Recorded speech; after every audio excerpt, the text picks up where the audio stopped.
claiming that his throat was nearly in prison. According to Diddy, he was asleep in his cell and he woke up to a man standing over him with a shank at his throat. An inmate from Fort Dix prison just exposed something he definitely shouldn't have let slip. Footage of Diddy from behind bars and reports of him being targeted are spreading like wildfire on social media. After 50 Cent's documentary hit Netflix, explosive new evidence and testimony tying Diddy to past crimes have emerged.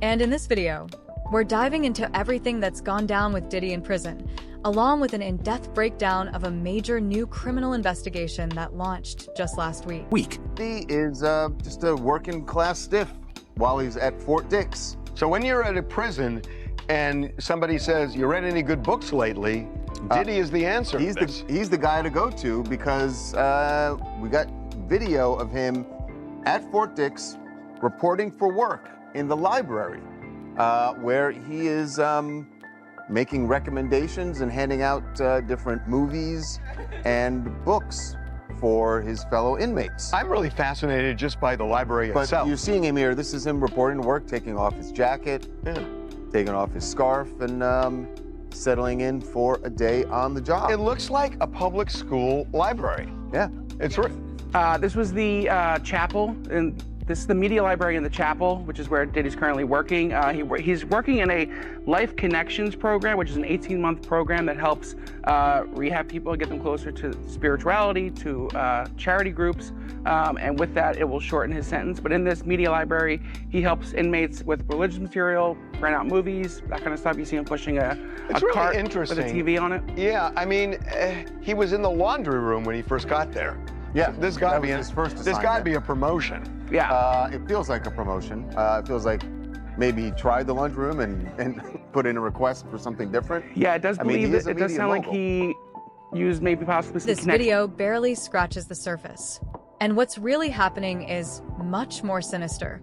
Look, despite Diddy appearing relaxed here, surrounded by smiling faces, the truth is he's living in fear. Over the past year, Diddy has survived more than 3 separate violent attacks, each coming dangerously close to ending his life. Whether he's locked up at the Metropolitan Detention Center in New York or Fort Dix in New Jersey, he's got a massive target on his back. He's claiming that his throat was nearly in prison. According to Diddy, he was asleep in his cell and he woke up to a man standing over him with a shank at his throat. It's important to understand that this incident was not an attempted.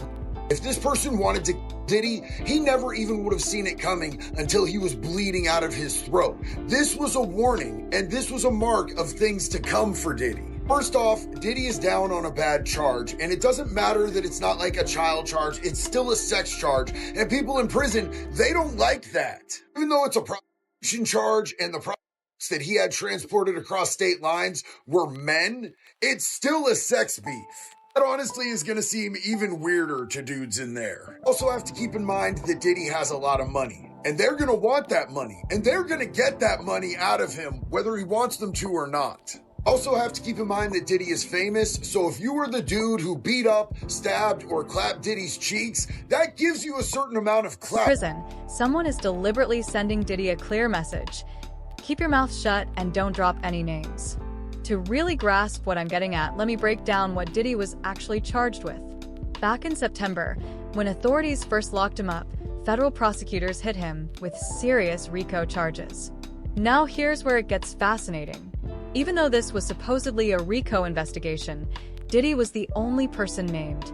It's crystal clear he wasn't operating solo. And those very same accomplices are now actively trying to intimidate him into staying quiet. Mark, Diddy is going to spend definitely 2+ years in a federal prison. I just want to lay this out right now. He is a target because they talked about this in court. They said somebody tried to shank him already, and that he is a big target. Are you concerned that Sean Diddy Combs could be assaulted, violently assaulted? Is that a thing? Because based on what was said in court, it feels like a thing. Yeah, it clearly is a thing. I mean, they're already, and he did not want to make a big deal of it. They already tried to shank him once at the MDC. And that was Remember, Diddy never imagined he'd actually land behind bars and believed that, even if convicted, he could simply leverage his powerful connections to escape consequences. Diddy wasn't just another entertainment mogul. He had direct access to some of the world's most influential figures. Bill Clinton, Obama, Trump, and even members of the British royal family all maintained close relationships with. Don't you hate people that don't know when to shut the hell up? Now look, it's this Diddy thing. Look what he's saying now. Diddy been running around Fort Dix, bragging about Trump supposed to be pardoning him early next year. This is what he's telling the inmates. But I'm gonna tell you why he's telling them that. And I don't like it. See, Diddy think he's slick. See, Diddy know they on his ass.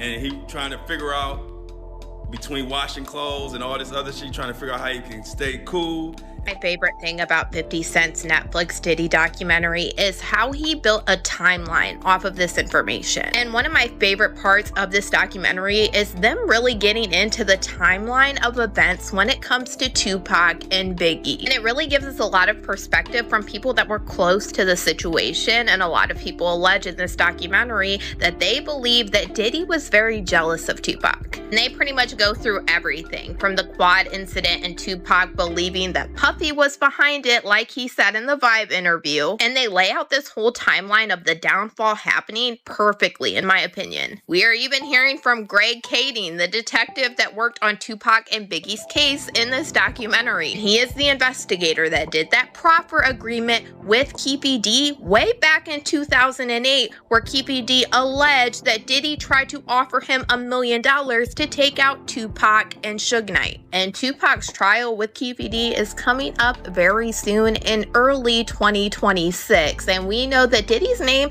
has been dropped at least 200 times during these proceedings already. So this is one case that I am definitely waiting for and I am going to cover. In Keefe D's 2008 proffer agreement, he alleged that Diddy's friend Zip Martin is the one that gave him the weapon that was used to take out Tupac. And Keefe D told the investigator Greg Kading that Zip Martin had a special compartment to keep this weapon in his car that he drove to Las Vegas. And in this documentary, we have Greg Kading confirming that Zip Martin did drive the same type of vehicle that Keefe D alleged to Las Vegas this night. And then during this documentary, we heard from the former president of Bad Boy, Kirk Burroughs, who alleged during this time, Diddy had him hiring a whole bunch of people and getting cars to drive to Las Vegas. And he is now very curious into why Diddy wanted to do this. And he said in his opinion, he now believes that Diddy was behind taking